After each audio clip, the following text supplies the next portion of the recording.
기독교의 영성과 불교의 영성에는 약간의 차이점이 있습니다. 불교 영성은 깊은 산 속에서의 영성이다. 또 수도원 영성이다. 이제 그런 말을 합니다. 거기에 비해서 기독교 영성은 세상 속에서의 영성이다. 그렇게 말합니다. 세상 사람들 사는 그 가운데 들어가서 얼마나 선한 영향력을 많이 끼치느냐, 선한 영향력을 많이 미치느냐, 그것이 그 사람의 영성이라고 하는 것입니다.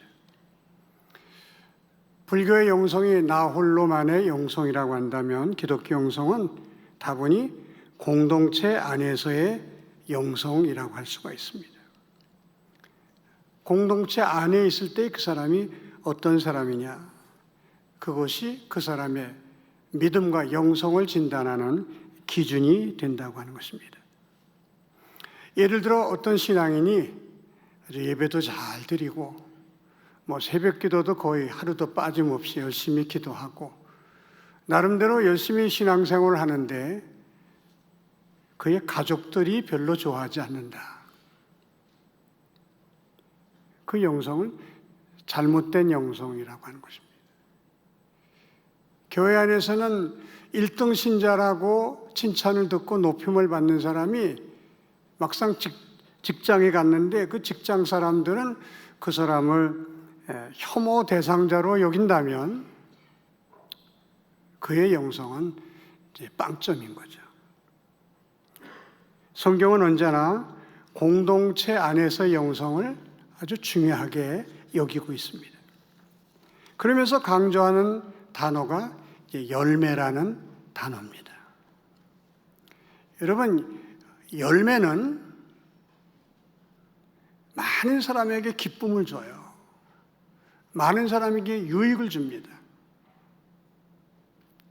열매는 나 자신도 기뻐할 수 있는 그런 것입니다. 그래서 이 열매는 아주 다분히 공동체적인 것이죠. 내가 열매를 맺으면 내 가족이 행복해지고, 내가 열매를 맺음으로 내가 몸담고 있는 직장이 행복해지고, 내가 열매를 맺음으로 내 주변에 많은 사람들이 유익을 얻는, 그것을 우리가 열매라 그렇게 말합니다. 근데 이 열매를 얼마나 하나님이 중요하게 여기시는지 마태복음 21장에는 예수님이 예루살렘으로 들어오시면서 시장하셔서 무화과 나무 열매를 구하십니다. 이렇게 헤쳐가면서 열매가 있나 찾아보았는데 열매가 하나도 없는 거예요. 잘 익은 열매를 구한 게 아니라 조그만 열매라도 있으면 따 드시려고 찾았는데 작은 열매까지도 없는 거예요. 성경은 놀랍게도 예수님이 그 나무를 저주하심으로 나무가 곧 말라 죽었다. 또 누가복음 13장에는 어떤 사람이 포도원에 무화과를 하나 심습니다. 열매를 구하려고 3년을 기다립니다. 첫 해에 와서 보니까 열매가 없어요. 내년엔 열리겠지. 두 번째에 가보니까 또 열매가 없어요. 내가 3년까지 기다려보자. 3년 기다려서 또 찾아왔는데 열매가 또 없습니다. 주인이 뭐라고 합니까? 과원지기를 불러 찍어버리라. 어찌 땅만 버리겠느냐. 여러분, 하나님이 열매를 얼마나 귀히 여기시면은 열매 맺지 못하는 나무를 저주하시고 열매 맺지 않는 나무를 찍어버리라고 하실까요? 그 나무가 이스라엘을 가르치고 여러분 한 분 한 분을 가르친다는 사실은 아마 다 짐작하여 아실 것입니다. 우리가 교회를 다니고 10년, 20년, 30년 신앙생활을 해도 하나님이 찾으시는 열매가 없을 때 우리는 저주받게 되고 찍힘받게 되고 결국은 버림받고 만다. 아주 중요한 메시지를 우리에게 주고 계십니다. 그러면 우리가 맺어야 할 열매란 구체적으로 뭘 가리키는가? 여러분, 열매는 일단 눈에 보입니다. 우리가 겨울철에 길을 가다 보면 과수원을 지나요. 짐작은 하지만은 확실히 모릅니다. 저게 사과나무인지 배나무인지 복숭아나무인지 잘 몰라요. 근데 가을철에 과수원을 지나다 보면 다 압니다. 여러분, 이거 열리면 무슨 나무예요? 잘 아시네. 성가되면 대답해. 이거 열리면 무슨 나무예요? 하나만 더 물어봐요. 이거 열리면 무슨 나무예요? 열매를 보면요, 저게 무슨 나무인지 다 압니다. 초등학교 아이들도 알아요. 근데 문제는 우리가 가지는 믿음은 안 보인다는 거예요. 믿음은 쉽게 보여줄 수가 없는 거예요. 그래, 하나님은 네가 어떤 사람인지 열매를 통해서 보여주라는 거예요. 열매만 보면 네가 어떤 사람인지 금방 알 수 있다는 거예요. 초등학교 학생도 알 수 있다는 거예요. 여러분, 우리가 맺어야 할 열매가 뭔지 아십니까? 첫째가 행함의 열매입니다. 내 믿음을 다른 사람에게 보여줄 수 없으니까, 내가 어떤 사람인지 어디 알릴 길이 없으니까 하나님은 네 행함을 통해서 네가 어떤 사람인지 알릴 수 있어야 한다. 근데 행함이 없는 사람이 있어요. 행함이 없는 사람, 야고보서 2장 18절에는 이런 말씀이 있습니다. 행함이 없는 믿음은 그 자체가 죽은 것이라. 행함이 없는 사람, 행함이 없는 그 믿음의 사람은요, 그 믿음이 이미 죽었다는 거예요. 여러분, 우리가 믿음으로 구원받고 믿음으로 기도 응답도 받고 믿음으로 하나님의 축복도 받는데, 행함이 없는 믿음은 그 자체가 죽은 것이기 때문에 구원받을 수도 없고 기도 응답을 받지도 못하고 하나님의 복도 받을 수가 없다고 하는 것입니다. 기독교의 믿음은 추상적인 게 아니에요. 아주 구체적이고 실제적인 것입니다. 우리 기독교만큼 믿음을 강조하는 그런 종교는 없을 거예요. 믿음으로 구원받고, 믿음으로 우리가 기도 응답받고, 믿음으로 축복을 받고. 근데 여러분, 그 믿음 속에는 행함이 들어있는 믿음이란 사실을 우리가 절대로 놓쳐서는 안 된다고 하는 것입니다. 제가 이 예를 돕기 위해서 약을 하나 가지고 나왔어요. 여러분, 이 약을 먹으면 낫습니다. 근데 이 약이 어떻게 만들어졌냐 하면 겉에 캡슐이 있어요. 캡슐. 그리고 그 안에 약을 갈아서 넣었어요. 여러분, 이런 거 많이 보셨죠? 예, 약인데 먹으면 낫는데 이 약이 어떻게 만들어졌냐면 캡슐에다가 약을 집어넣었어요. 이 약을 먹으면 낫는다, 이 약을 믿음이라고 한다면 여러분, 이 캡슐이 믿음의 전부가 아니에요. 캡슐 속에 약이 있느냐 없느냐, 이게 너무 중요한 거예요. 그럼 이 캡슐이 믿음이라고 한다면 그 속에 들어있는 약은 행함입니다. 행함이 없는 믿음은 죽은 믿음이라는 거예요. 행함이 없는 믿음은 아무 소용이 없다는 것입니다. 여러분, 교회를 오래 다니고 뭐 교회 직분이 어떠하든지 아무 상관없어요. 내가 주의 말씀을 듣고 그 말씀대로 사는가, 주의 말씀을 실천하며 사는가, 내게 행함이 있는가. 그래서 주변에 많은 사람들이 내 행함의 열매를 보고 저분은 믿는 사람인가 보다. 저분은 교회 안수 집사인가 보다. 사람들이 우리를 알아보는 것입니다. 어떤 글을 제가 하나 읽었는데 어느 큰 회사에 부장님이라고 하는 분이 아마 좀 성격도 괴팍하고 또 일을 너무 열심히 하던 나머지 밑에 사람들을 막 힘들게 했던 모양이에요.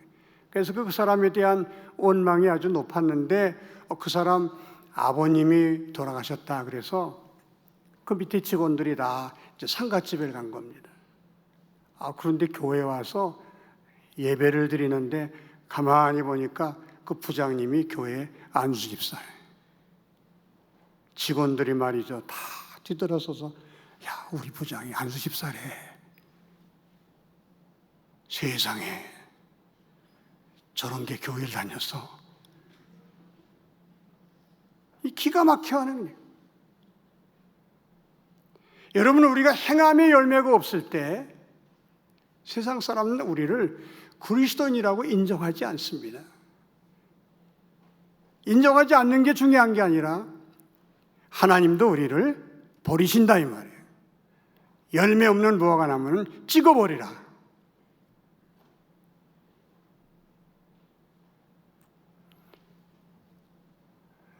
믿음으로 구원받지만 그 믿음은 행함이 포함되어 있는 믿음을 말합니다. 믿음으로 하나님의 은혜 받고 복을 받는 거지만은 그 믿음 속에는 행함이 포함되어 있는 믿음을 의미하는 것입니다. 자, 우리 자신 한번 돌이켜 보십시다. 내가 20년, 30년 예수 믿었는데 나는 들은 말씀을 실천하며 살고 있는가? 내게 행함이 있는가? 하나님의 말씀대로 살고자 하는 그런 마음이 있는가? 또 그렇게 살고 있는가?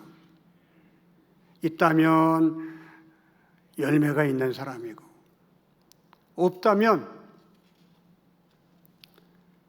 주님께 책망받은 무화과 나무와 같은 사람입니다.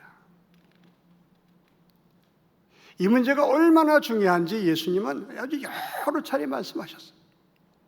알곡과 쭉정이 비유도 똑같습니다. 여러분, 저는 어릴 때 시골에서 자랐기 때문에 이 쭉정이라는 게 뭔지 잘 알고 있습니다. 쭉정이는요, 겉으로 봐서는 비슷해요. 별을 보면 눈으로 구분하기가 어려워요. 그죠? 쭉정이나 알곡이나 다 추수를 합니다. 그래가지고 저희 어머니가 이제 키질을 하는 거죠. 키질을 하면은 쭉정이는 밖으로 나가고 알곡은 안으로 들어옵니다. 겉으로 봐서는 구분이 안 돼요. 비슷해요. 겉으로 봐서는 다 똑같습니다. 알곡은 고도 창고에 드리고 천국에 드린다 이 말이에요. 쭉정이는 불에 태워버린다. 그러니까 우리가 알곡 신자가 돼야지, 그냥 열매 맺지 못하는 신자가 되면 결국 구원받지도 못하고 지옥불에 던짐을 받게 된다. 주여 주여 하는 자마다 다 천국에 들어가는 것이 아니요 내 아버지 뜻대로 행하는 자라에 들어가리라. 행함으로 구원받는다는 말이 아니에요. 예수 그리스도의 십자가와 그분의 죽으심과 부활을 믿음으로 구원받지만 그 믿음 속에는 반드시 주의 뜻대로 사는 행함이 들어있어야 한다. 그런 말씀입니다. 아무쪼록 우리가 말씀을 많이 알지 못해도 또 많이 듣지 못해도 들은 말씀 내 삶 속에 구체적으로 실천하며 살아가는 행함이 있는 성도가 다 되시기를 주의 이름으로 축원합니다. 둘째로 열매라고 하는 것은 하나님을 기쁘시게 드리는 삶, 또 이웃에게 유익을 주는 삶을 열매라 그렇게 말합니다. 여러분, 과성을 하는 사람이 그 과수원의 열매가 가득할 때 제일 기뻐하는 사람이 누구냐 하면 농사지은 농부예요. 저에게 돌아가셨습니다만 정남교 권사님이 사과 과수원을 하셨습니다.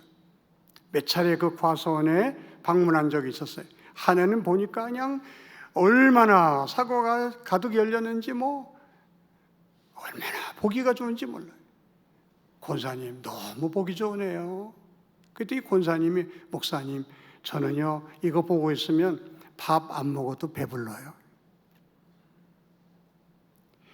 이 과일나무에 과일이 가득 열렸을 제일 기뻐하고 행복해하는 사람이 농부입니다. 오늘 말씀 어떻게 시작합니까? 내 아버지는 농부라. 하나님이 저와 여러분의 농부이심을 믿으시기 바랍니다. 그래서 우리가 하나님이 기뻐하시는 믿음의 열매를 많이 맺으면 제일 기뻐하시는 분이 하나님이시다. 그리고 여러분 열매를 따면요 농부만 먹는 게 아니에요. 그 권사님은 이 상품성이 없는 과일들, 상품성이 없는 사과 그런 걸 따로 따가지고 그게 한 20상자도 넘게 나와요. 그러면 우리 교회 교역자들 다 한 상자씩 나눠주십니다. 모양은 좋지 않지만 맛은 좋아요. 그리고 상품성이 있는 사과는 전부 팝니다. 거기 있는 그 열매로 인하여 수많은 사람이 유익을 얻고 기쁨을 얻고 그 사과 먹으면서 행복해하지 않습니까? 하나님께서 우리에게 말씀하시는 그 믿음의 열매란 결국 하나님을 기쁘시게 해드리고 이웃에게 유익을 주는 모든 삶을, 모든 행동을 열매라 그렇게 표현하는 것입니다.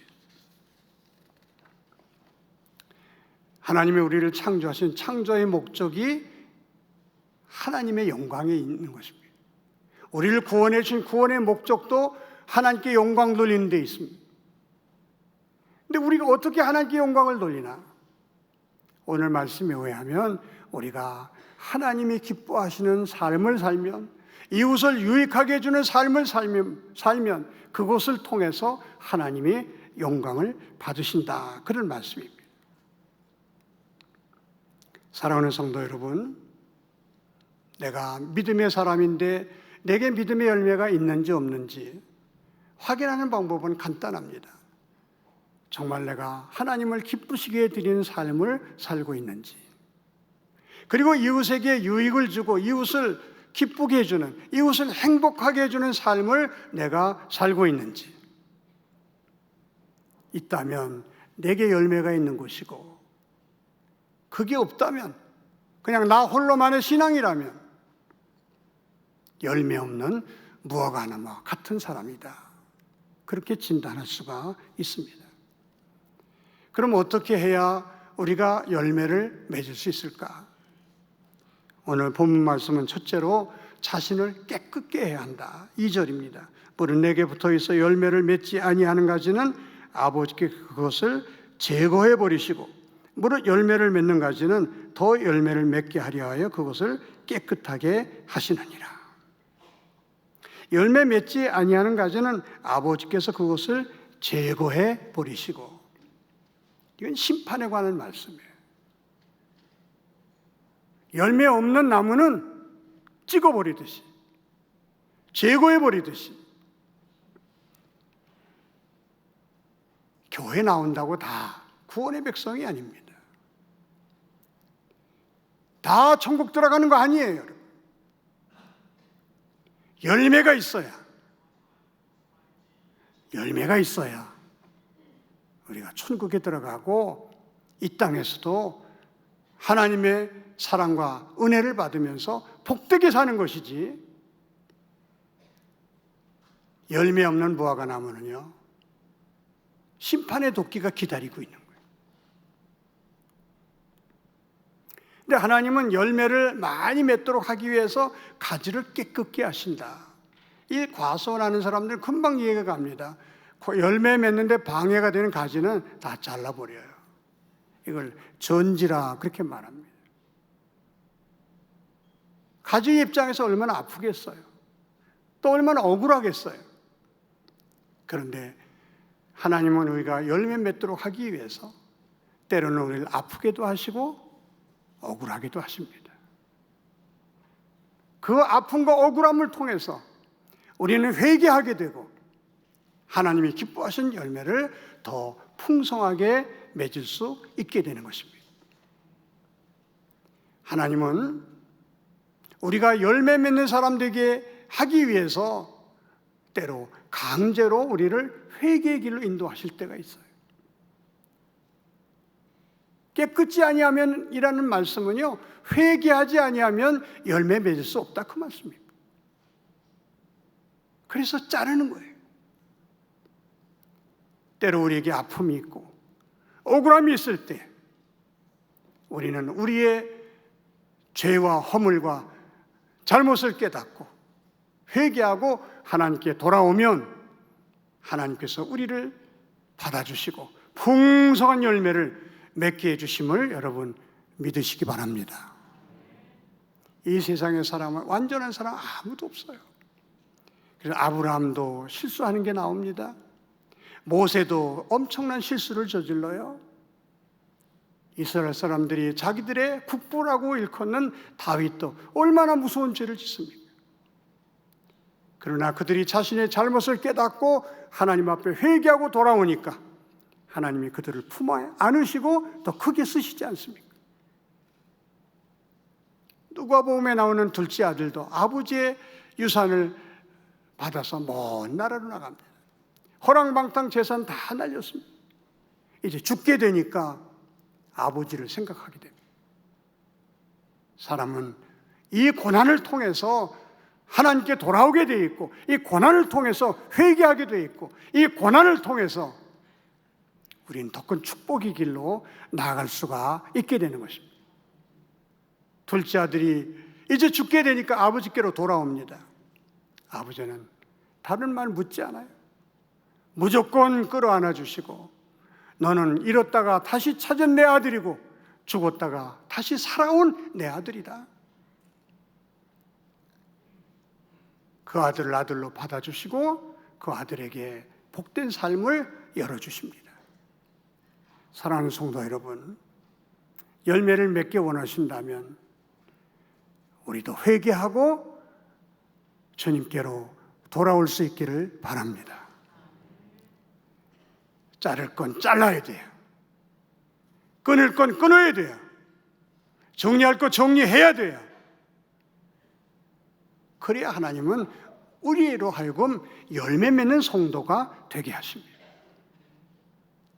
두 번째는 포도나무가 가지에 포도나무에 붙어 있어야 한다. 이건 주님과의 좋은 관계를 의미하는 것입니다. 7절입니다. 8절, 너희가 열매를 많이 맺으면 내 아버지께서 영광을 받으실 것이요 너희는 내 제자가 되리라. 너희가 내 안에 거하고 내 말이 너희 안에 거하면 무엇이든지 원하는 대로 구하라. 그리하면 이루리라. 여러분, 포도나무가 있습니다. 거기에 가지가 막 나와요. 그리고 포도나무 열매는 가지에 열리는 것입니다. 근데 이 가지가 포도나무에서 끊어져 있다. 그럼 말라버리는 겁니다. 말라버리면 이제 땔감밖에 안 되는 거예요. 열매 맺는 사람에게서 가장 중요한 것은 포도나무와 가지가 붙어 있어야 된다. 예수 그리스도와 우리가 정말 붙어 있지 않으면 우리가 열매 맺을 수 없다 이 말입니다. 우리가 예수 믿으면서 예수님과 30리, 40리 떨어져 살 때가 얼마나 많아요. 예수님 서울 사시는데 우리 부산 살 때 많지 않습니까? 예수님이 아주 안 계신 것처럼 살 때가 얼마나 많아요. 주일날 예배 드린 시간만 우리가 하나님을 찾지, 예배 마치고 나가면 그때부터 하나님 까맣게 잊어버리고 내 마음대로, 내 생각대로, 내 욕심 따라 살다가 다시 교회에 오는 경우가 얼마나 많습니까?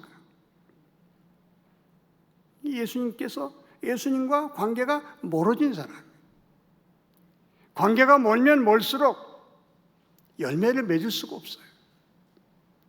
그래서 오늘 말씀은 예수님과 가까이, 예수님과 붙어 있어야 되는데 가까이 해야 된다. 그래서 너희가 내 안에, 내가 너희 안에 있으면 이 사람은 열매를 많이 맺나니. 예수님을 마음속에 모시고 예수님 마음에 내가 있을 때에 우리는 열매를 많이 맺는 하나님의 자녀가 된다.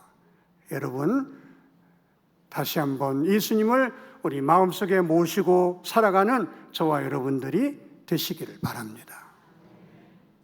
예배드리고 주님, 내 안에 계셔서 하루하루 저의 생각을 주장해 주시고 저의 마음을 다스려 주시고 늘 저와 동행하여 주시옵소서. 그게 예수님과 붙어 있는 사람이고 예수님과 좋은 관계를 맺고 사는 사람이에요. 그런 사람에게는 뭘 약속하셨냐면 기도 응답을 약속해 주셨어요. 너희가 내 안에 거하고 내 말이 너희 안에 거하면 무엇이든지 원하는 대로 구하라. 그리하면 이루리라. 기도 응답의 비결은요, 친밀성에 있습니다. 아주 예수님과 친한 관계를 유지하면 기도 응답을 빨리 받을 수 있다. 그 말입니다. 사람들과도 마찬가지예요. 여러분, 예를 들어서 어떤 사람과 아주 별로 안 좋은 관계예요. 그 사람하고 같이 식사해 본 적도 없고 친한 얘기를 나눈 적도 없고 그저 알고 있는 사람일 뿐이에요. 내가 어려운 일을 당했어. 그 사람에게 부탁해야 할 만한 입장이에요. 부탁했어요. 성가대 한번 대답해 보세요. 그 사람이 기쁨으로 들어줄까요?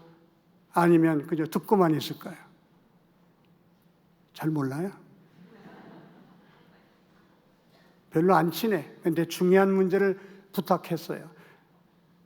기쁨으로 들어줘요? 아니면 듣고만 있어요? 듣고만 있어요. 근데 그 사람하고 너무 친해. 늘 만나서 식사도 하고 가족 얘기도 하고 재미있는 얘기도 하고 너무너무 친하다가 내가 어려운 일 당해서 그 사람한테 내 어려운 일 얘기하면서 좀 도와줘 할 때 여러분 도와줄 마음이 있어요, 없어요? 고개 끄덕끄덕 해봐요. 이게 기도 응답의 비결이에요. 하나님과 친한 관계를 유지하다가 기도할 때 하나님이 마음속으로 있는 기도도 들어 응답해 주시는 줄로 믿으시기 바랍니다. 그 다음에 우리가 열매를 많이 맺으면 하나님께 영광이 돌아가고 우리가 예수님의 제자가 된다. 하나님이 원하시는 것은 교인이 아닙니다. 처치맨이 아니에요. 하나님 우리가 신자로 남아있는 걸 원치 않아요. 크리스찬, 그건 신앙생활의 시작일 뿐입니다. 주님이 원하시는 것은 제자입니다. 디사이플. 너 교인 됐다가 신자 됐다가 제자 되어야 된다. 근데 우리가 교인으로 남아있으면 신자로 남아있으면 우리를 부르신 주님이 실망하십니다. 섭섭해하십니다. 믿음의 열매를 많이 맺어서 주님의 제자가 되는 저와 여러분이 되시기를 바랍니다. 기도드리겠습니다. 하나님 아버지, 많은 열매를 맺으라고 하나님의 정원에 무화과로 포도나무로 사과나무로 감나무로 심어주셨습니다. 그러나 저희들은 입만 무성했지 주님이 원하시는 열매를 많이 맺지 못했습니다. 이제라도 회개하고 열매 많이 맺는 하나님께서 찾으시고 원하시는 성도들 되게 하여 주시옵소서. 하나님을 기쁘시게 드리고 많은 사람에게 유익을 주는 열매 맺는 성도가 되어서 이 땅에서도 하나님의 사랑과 복을 받고 살게 해주시고 언젠가 주님 앞에 섰을 때에도 잘했다 칭찬 들으며 면류관 받아 쓰는 우리 모두가 되게 하여 주시옵소서. 예수님의 이름으로 기도하옵나이다. 아멘.